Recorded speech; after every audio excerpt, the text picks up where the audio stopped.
भाई आपने कौन सी स्टडी करी है? मैंने इंजीनियरिंग की है। इंजीनियरिंग कौन से ब्रांच से? मैकेनिकल इंजीनियरिंग से। अच्छा भाई आपने कौन सी स्टडी करी है? मैंने इंजीनियरिंग करी है। इंजीनियरिंग किस ब्रांच से इंजीनियरिंग करी है? Civil engineer. Civil engineering. दोस्तों जब भी हम लोग टेक्निकल स्टडी के बारे में बात करते हैं तो सबसे पहले नाम आता है इंजीनियरिंग का। इंजीनियरिंग में भी बहुत सारे ब्रांच होते हैं, बहुत सारे सेक्टर होते हैं, लेकिन आज की वीडियो में हम लोग बेसिकली बात करेंगे मैकेनिकल इंजीनियर के बारे में। मैकेनिकल इंजीनियर कौन होते हैं, क्या काम होता है, एक मैकेनिकल इंजीनियर कैसे बनते हैं, उनकी जॉब प्रोफाइल क्या होती है, किस किस सेक्टर में वो जॉब कर सकते हैं, फ्यूचर में उनके लिए प्राइवेट सेक्टर और गवर्नमेंट सेक्टर में कौन कौन सी जॉब हैं, इन सब के बारे में हम लोग डिटेल में इस वीडियो में समझेंगे। आज की वीडियो आपके लिए काफ़ी इंपॉर्टेंट होने वाली है, इसे आप लोग एंड तक ज़रूर देखें। साथ ही अगर आप लोग चैनल पर पहली बार विजिट कर रहे हो तो चैनल को सब्सक्राइब करके बेल आइकन को ज़रूर प्रेस कर लें ताकि आने वाली वीडियो की अपडेट आप लोगों को मिलती रहे। तो चलिए इस वीडियो को शुरू करते हैं। सबसे पहले जान लेते हैं कि मैकेनिकल इंजीनियर कौन होते हैं और इनका काम क्या होता है। दोस्तों किसी भी चीज़ को डिज़ाइन करने से लेके उसे फाइनल प्रोडक्ट तक बनाने तक का काम एक मैकेनिकल इंजीनियरिंग का होता है। इसमें अगर हम लोग बात करें design, production, analysis, installation, testing, ये सभी काम एक मैकेनिकल इंजीनियर का होता है और इन सब को करने वाला ही मैकेनिकल इंजीनियर कहलाता है। इसके अलावा भी बहुत सारे डिपार्टमेंट है जहाँ पे मैकेनिकल इंजीनियर का वर्क होता है। चलिए अब जान लेते हैं कि आप मैकेनिकल इंजीनियर कैसे बन सकते हो, यानी कि आपको कौन सी स्टडी, कौन सी पढ़ाई आपको करनी होगी। बेसिकली अगर हम लोग बात करें मैकेनिकल इंजीनियर बनने के लिए तो यहाँ पे दो चीज़ें ही आती हैं। पहला है या तो बीटेक कोर्स कर लीजिए या फिर डिप्लोमा कोर्स कर लीजिए। अगर हम लोग बात करें बीटेक कोर्स की तो इसके लिए आपको क्लास 12th पास होना चाहिए पीसीएम सब्जेक्ट के साथ। अगर आप लोगों ने ये क्राइटेरिया पूरी कर रखी है तो आप बीटेक कोर्स में एडमिशन ले सकते हो। बीटेक कोर्स 4 ईयर का होता है, इसमें आप लोग अपने मन चाहे डिपार्टमेंट ले सकते हो। वहीं पे अगर हम लोग बात करें डिप्लोमा कोर्स की तो आप लोग डिप्लोमा 10th क्लास पास होने के बाद भी कर सकते हो। 10th क्लास से डिप्लोमा करने के बाद आपका ये कोर्स 3 ईयर का होता है। इसके साथ ही आप लोग 12th पास करने के बाद भी डिप्लोमा कर सकते हो मैकेनिकल इंजीनियरिंग में।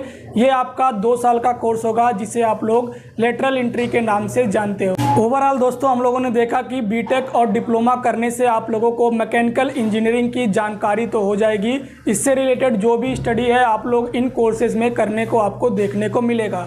लेकिन अगर हम लोग बात करें इंडस्ट्री लेवल पर, कंपनी लेवल पर, तो ये चीज़ें आप लोगों को नहीं सिखाई जाती आपके कॉलेज लेवल पर। तो कुछ चीज़ें होती हैं जो आपको इंडस्ट्री लेवल पर भी सीखने को मिलती हैं। तो इंडस्ट्री लेवल की चीज़ें आप लोग कैसे सीख सकते हो? पहला तो है आप लोग इंटर्नशिप करते हो। जी हाँ दोस्तों, आप लोगों ने देखा होगा कि जब भी कोई इंजीनियरिंग कोर्स को करते हैं तो उनके 5th सेमेस्टर में उन्हें इंटर्नशिप करने की सुझाव दी जाती है। इंटर्नशिप 1 महीने, 3 महीने या फिर अधिकतम 6 महीने का होता है। इस दौरान छात्रों को इंडस्ट्री लेवल की जानकारी दी जाती है, लेकिन उनको यहाँ पे कोई भी स्टिफंड यानी कि सैलरी नहीं मिलती है। दूसरा होता है दोस्तों आप लोग इन कोर्सेज को करने के बाद अप्रेंटिसशिप कर सकते हो।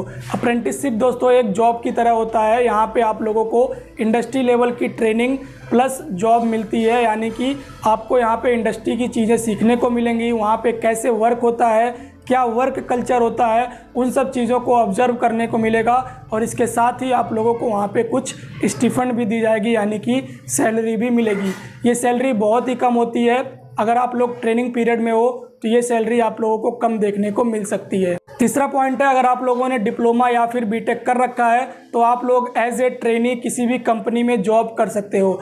एज ए ट्रेनी में दोस्तों आप लोगों को वहाँ के चीज़ें करने को, सीखने को मिलेंगी और साथ में आप लोगों को सर्टिफिकेट भी प्रोवाइड किया जाएगा और आपको साथ में साथ कुछ ना कुछ सैलरी भी पर मंथ देखने को मिलेगी। इन तीनों चीज़ों में कॉमन एक चीज़ है कि जब भी आप लोग इंटर्नशिप, अप्रेंटिसशिप या फिर ट्रेनिंग करते हो तो उन चीज़ों को कंप्लीट करने के बाद आपको यहाँ पे सर्टिफिकेट भी प्रोवाइड किया जाता है। यानी कि आप लोग जिस भी संस्था, कंपनी से ये सारी चीज़ें करोगे वहाँ के लेवल पर आप लोगों को सर्टिफिकेट प्रोवाइड किया जाता है। चलिए दोस्तों अब जान लेते हैं इसके जॉब के बारे में और वर्क प्रोफाइल के बारे में। दोस्तों अगर हम लोग इसके जॉब को डिवाइड करें तो 2 पार्ट में डिवाइड कर सकते हैं। पहला है प्राइवेट सेक्टर में जॉब और दूसरा है गवर्नमेंट सेक्टर में जॉब। दोनों ही सेक्टर में दोस्तों आप लोगों के लिए भरपूर नौकरियां हैं, भरपूर जॉब है।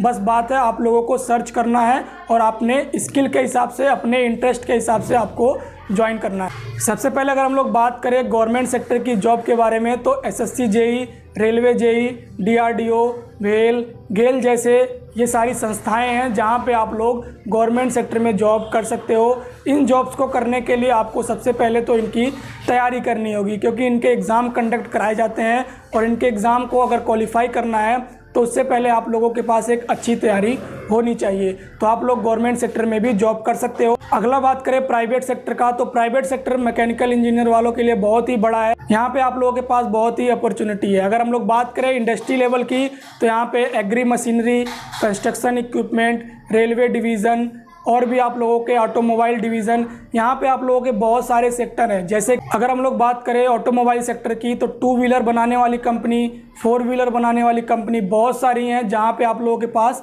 जॉब अपॉर्चुनिटी देखने को मिलती है। अगर हम लोग बात करें आपके कंस्ट्रक्शन इक्विपमेंट के बारे में, तो इसमें आपके आते हैं road roller, loader, concrete mixer, fork lifter, crane. ये सभी इक्विपमेंट आपके आते हैं कंस्ट्रक्शन इक्विपमेंट में, और इन सभी इक्विपमेंट को बनाने की कंपनी अलग अलग है। वहाँ पे आप लोगों के पास बहुत सारी अपॉर्चुनिटी है। अगला अगर हम लोग बात करें रेलवे डिवीज़न की, तो रेलवे डिवीज़न में आप लोगों को कोच देखने को मिल जाते हैं, इंजन, स्पेयर पार्ट, ये भी कंपनी है बहुत सारी जो इन चीज़ों को बनाती हैं। वहाँ पे मैकेनिकल इंजीनियर वालों के लिए बहुत ही ज़्यादा अपॉर्चुनिटी है।